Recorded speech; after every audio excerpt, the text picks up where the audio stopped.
Assalamualaikum warahmatullahi wabarakatuh. Ketemu lagi bareng kontennya Ki Anom. Gimana kabarnya para pengguna media sosial dimanapun Anda berada, khususnya para pengguna medsos ya. Bersama saya Ki Anom. Ki Anom ini posisinya kini berada di daerah Desa Kumpai, Kecamatan Jalan Cagak, Kabupaten Subang, Jawa Barat. Nah, ini seperti ini tempat lokasinya. Ki Anom sekarang posisi berada di tengah-tengah sawah ya.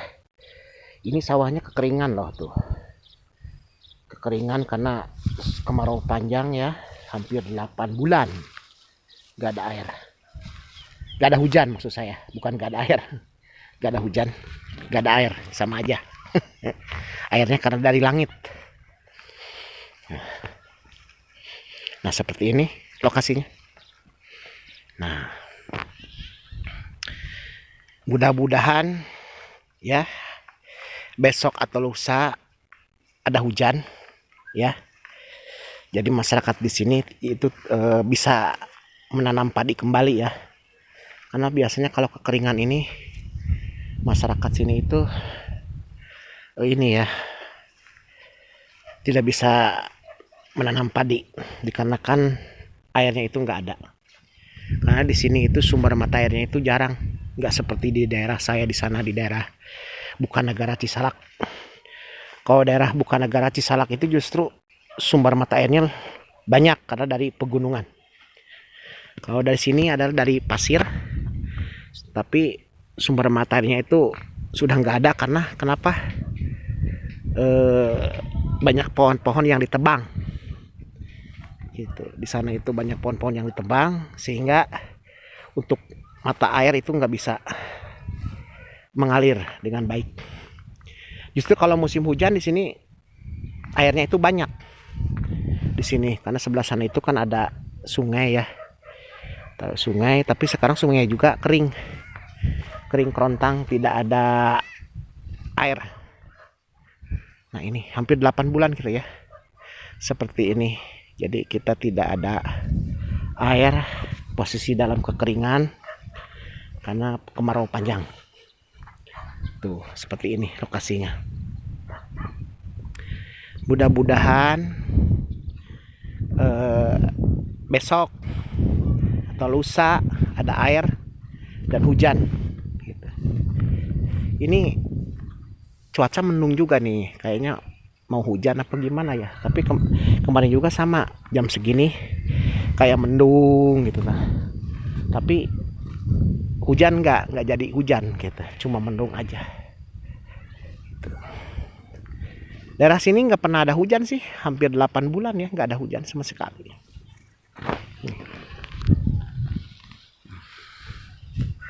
Nah, seperti ini tempatnya.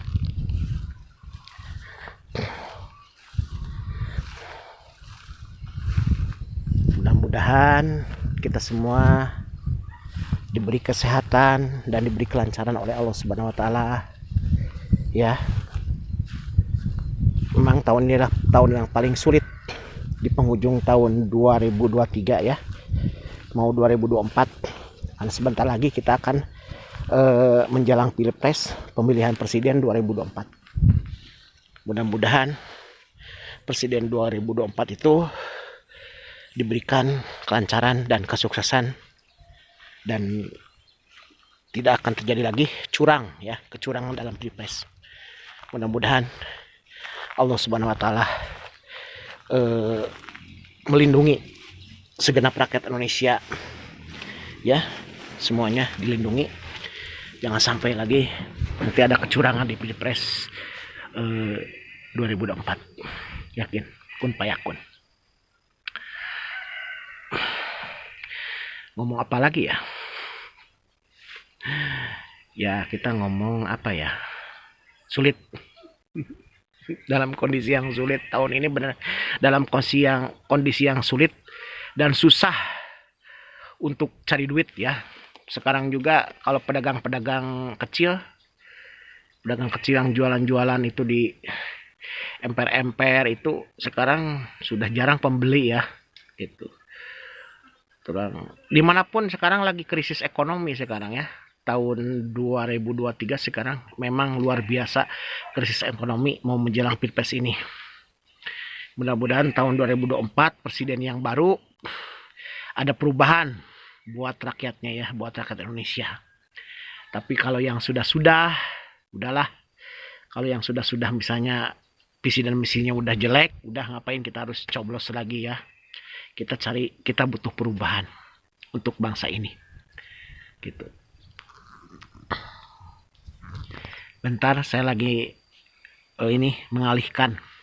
mengalihkan pembicaraan, takutnya nanti konten ini di-banned ya. Sebenarnya saya banyak yang mau diomongkan ya.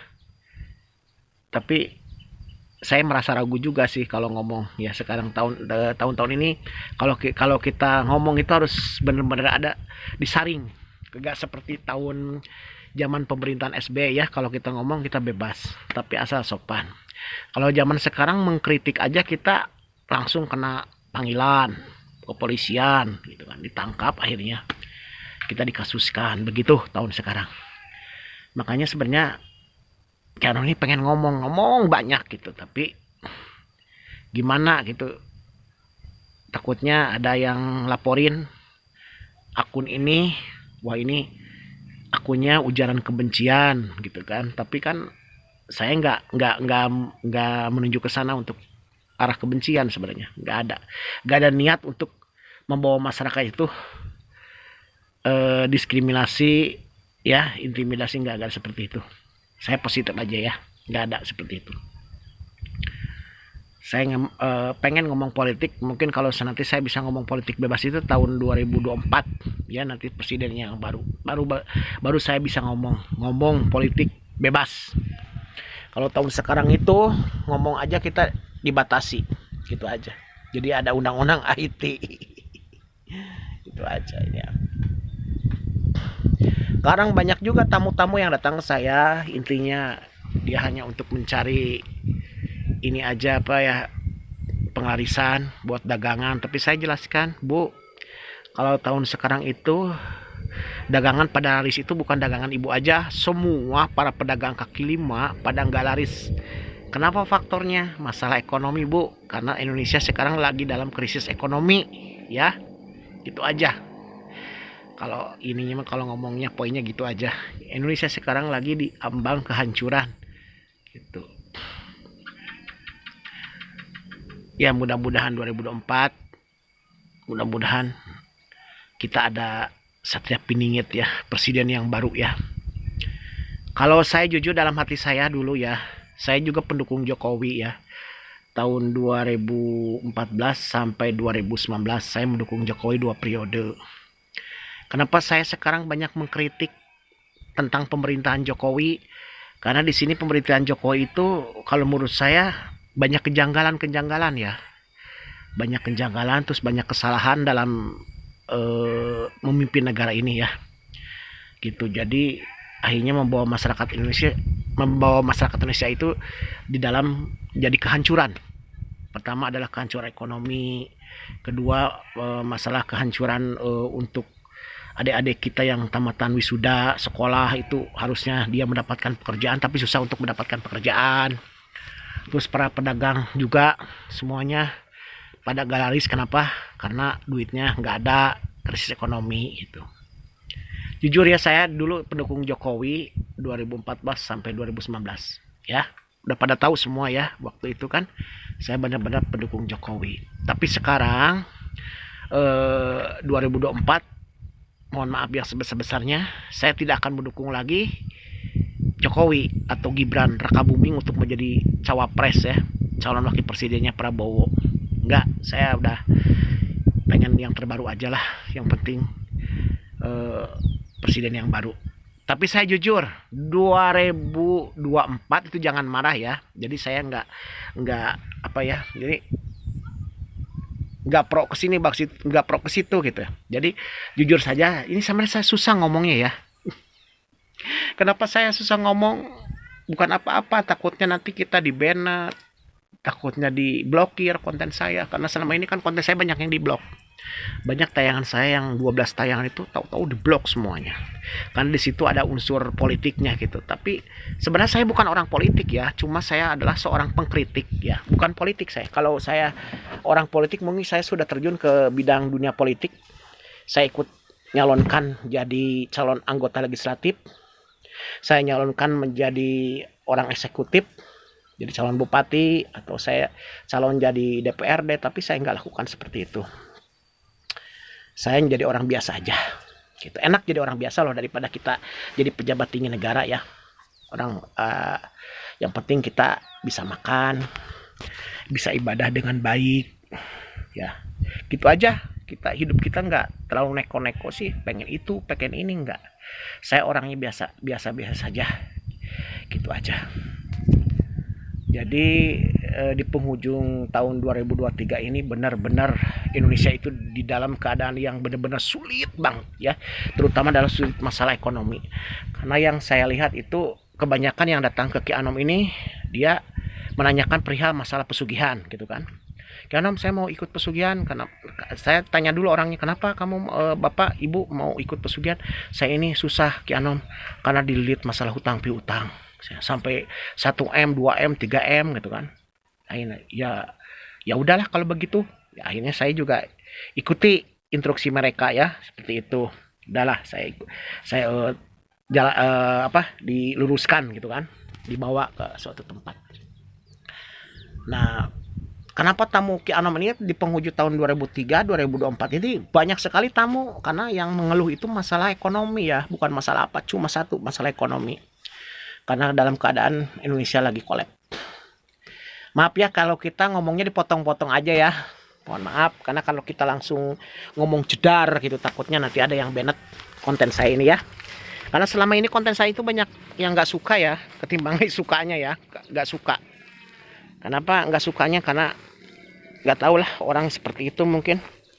Kalau sama kita ambilnya positifnya aja. Oke, kita langsung meluncur ke sana ya, ke di sana di Padepokan langsung. Ini Padepokannya tengah-tengah sawah.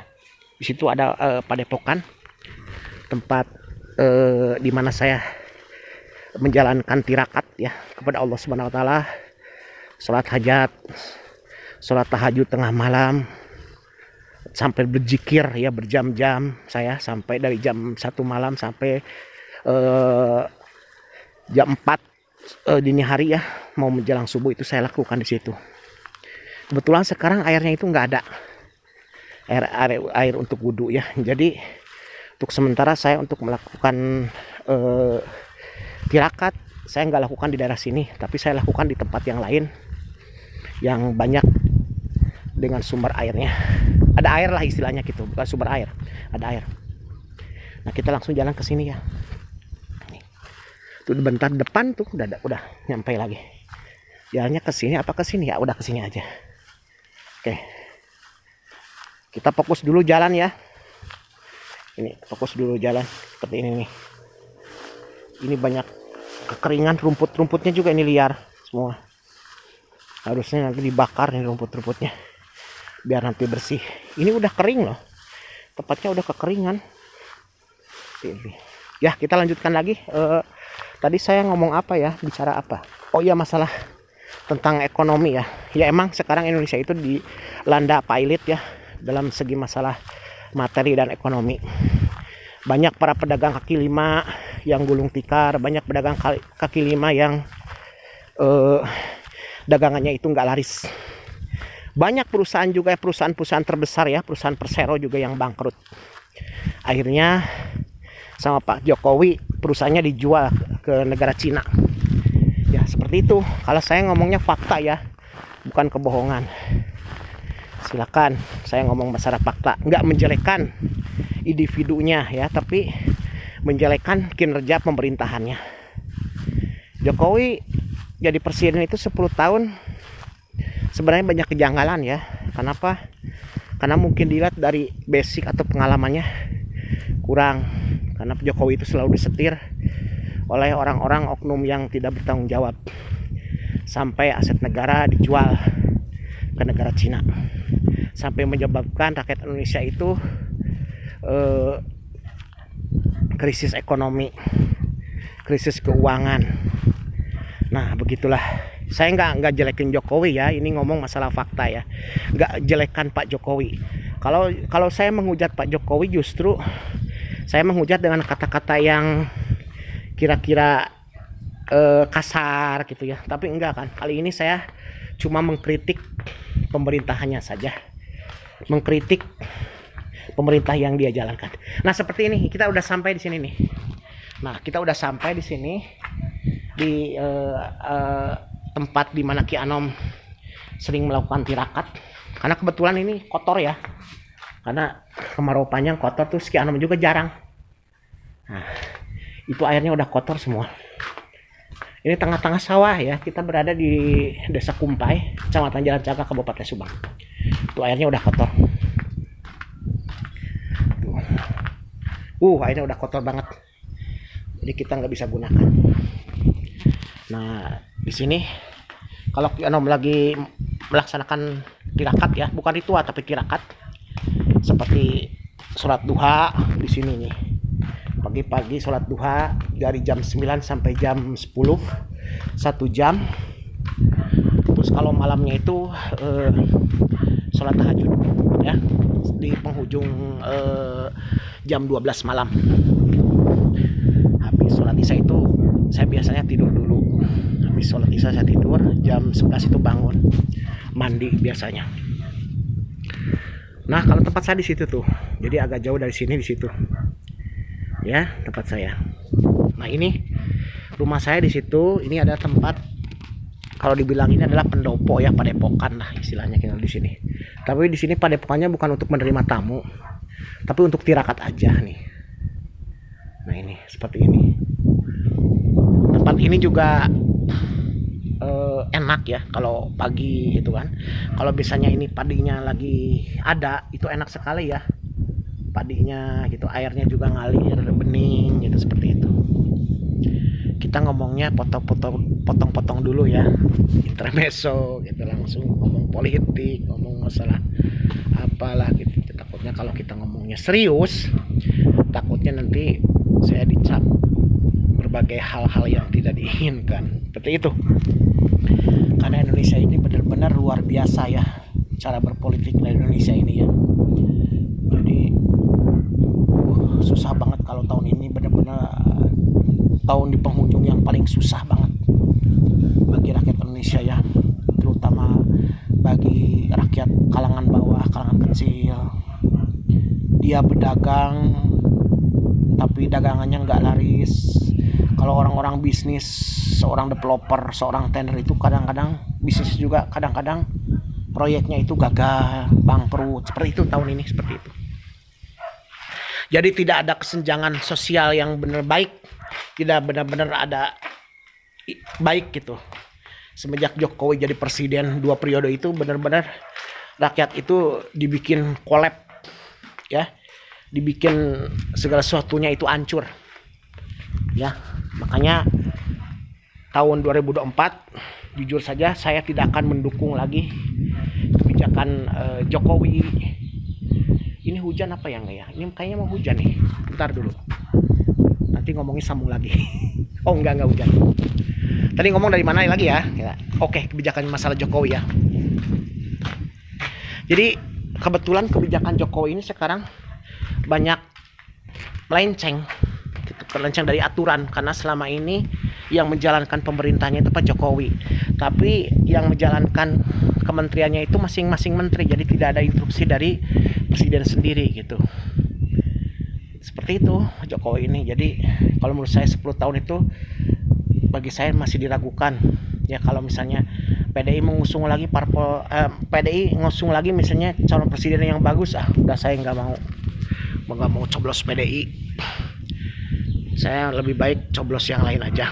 Jujur saja sekarang saya pendukung Pak Anies Baswedan, jujur saja. Jadi mudah-mudahan Bapak Haji Anies Baswedan dan Bapak Muhammad Iskandar itu terpilih menjadi presiden dan wakil presiden 2024. Mudah-mudahan beliau ini bisa memimpin negara ini lebih baik lagi ya, perubahan ke arah yang lebih baik secara berkesinambungan ya. Kasihan sekali sekarang rakyat tahun ini lagi hancur ya, banyak dibohongin. Apalagi kalau kita lihat di dalam pemberitaan di TV aja, banyak penggusuran tanah seperti tanah Rempang juga seberapa miliar itu tanah ya sampai dikuasai sama asing. Itu kan kasihan sekali ya. Jadi janji Pak Jokowi ini tidak sebenarnya dilanggar sendiri gitu.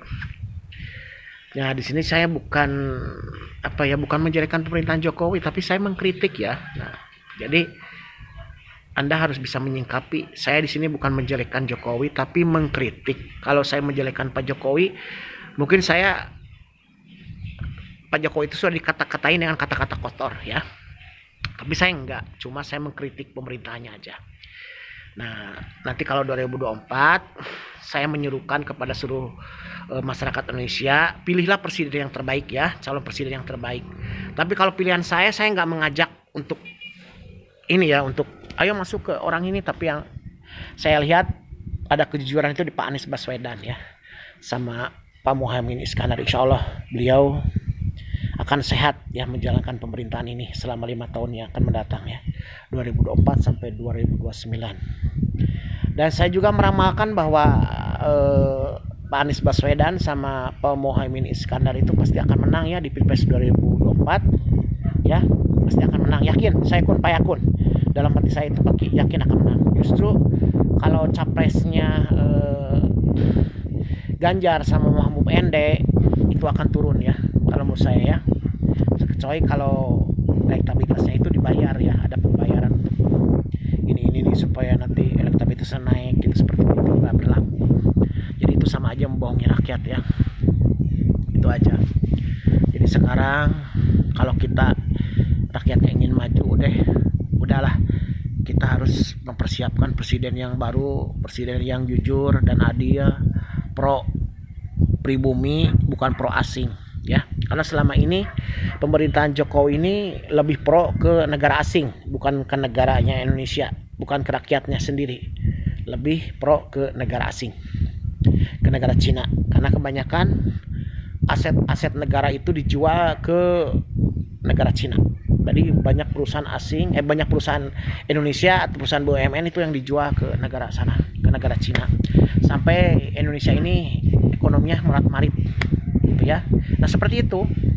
Karena kasus masalah Covid juga kemarin kan yang untung itu bukan ini, tapi pemerintah yang diuntungkan dalam masalah Covid itu kan, karena penjualan vaksin. Itu kan masalah penjualan vaksin, akhirnya yang diuntungkan itu adalah Jokowi gitu. Karena jujur saja Jokowi itu penjual vaksin juga sih kemarin. Jadi seolah-olah kemarin ada Covid-19 itu dijadikan bisnis ya. Sementara rakyat kecil itu pada sengsara semua. Sengsara dari segala aspek, segala bidang itu udah sengsara semua. Kenapa bilang sengsara? Karena kita dibatasi ya, gitu kan. Dibatasi untuk jualan gak boleh, misalnya untuk keluar kemana kok gak boleh. Itu tahun-tahun kemarin itu benar-benar luar biasa di situ ya. Negara Cina ini sebenarnya perusak ya. Negara Cina ini, negara Tiongkok ini sebagai negara perusak dunia. Jadi sampai Covid itu melebar ke dunia kemana-mana. Gitu. Makanya saya jujur saja saya tidak suka dengan pemerintahan komunis Cina ya, negara Tiongkok, jujur saja. Kenapa saya memilih Pak Anies Baswedan sama Pak Muhaimin Iskandar untuk jadi capres gitu. Udah kayaknya dia itu nggak neko-neko lah. Kalau saya lihat kota Jakarta bagus juga sih selama beliau memimpin 5 tahun. Jokowi itu memang kalau dia punya inisiatif sendiri, berpolitik sendiri, mungkin negara ini akan baik juga kalau dia mengambil kebijakan sendiri, jangan kebijakan orang lain. Jadi kalau Jokowi ini dia menjalankan pemerintahan, tapi dia mendapatkan masukan dari orang gitu, dari kementeriannya, dari juru bicaranya, harus kasih ini harus begini. Sementara jubirnya, cara orang kementeriannya juga dia memberikan saran-saran yang nggak beres, yang nggak benar gitu, sampai aset negara ini hancur, dijual. Ini kita ngomong pelan-pelan saja ya. Takutnya ini konten saya ini ada yang laporin. Oh silakan kalau mau laporin. Karena di sini saya bukan menjelekkan nama Jokowi ya. Mohon maaf, bukan menjelekkan Jokowinya, bukan. Kalau menjelekkan Jokowi mungkin saya sudah maki-maki dengan kata-kata kasar. Jokowi itulah, Jokowi inilah. Tapi saya kan nggak mengatakan Jokowi ini itulah, enggak. Tapi saya hanya cuma mengkritik pemerintahannya saja. Kalau mengkritik pemerintahan boleh kan? Karena kita sebagai warga negara Indonesia boleh untuk mengkritik dan memberikan saran untuk negara kita. Gitu. Jadi memang kalau sekarang itu pemerintahan ini lagi kolab, lagi krisis keuangan benar-benar luar biasa. Perusahaan BUMN banyak yang dijual ke negara luar, terutama negara Cina ya.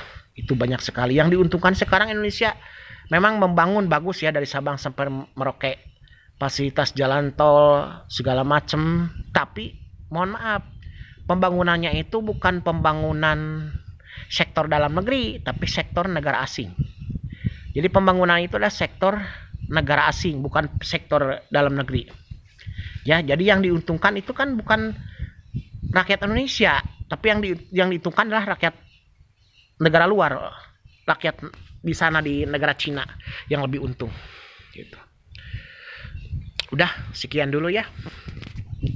Nanti kita sambung lagi di sesi-sesi yang lain ya, sesi yang kedua ya. Oke, kalau kita ngomong-ngomong politik itu ini dulu lah, dijedah dulu lah, jangan sampai dadar gitu. Jadi ngomongnya kita harus ada jedanya gitu. Mohon maaf ya untuk Bapak Presiden Jokowi kalau misalnya menemukan akun ini, mohon maaf kalau saya mengkritik seperti itu. Kalau saya mengkritik seperti ini karena kenapa, dasarnya memang semua rakyat Indonesia juga sudah merasakan ya. Selama Jokowi memimpin negara ini 10 tahun udah hancur negara ini. Ya. Udah gitu aja. Yuk. Assalamualaikum warahmatullahi wabarakatuh.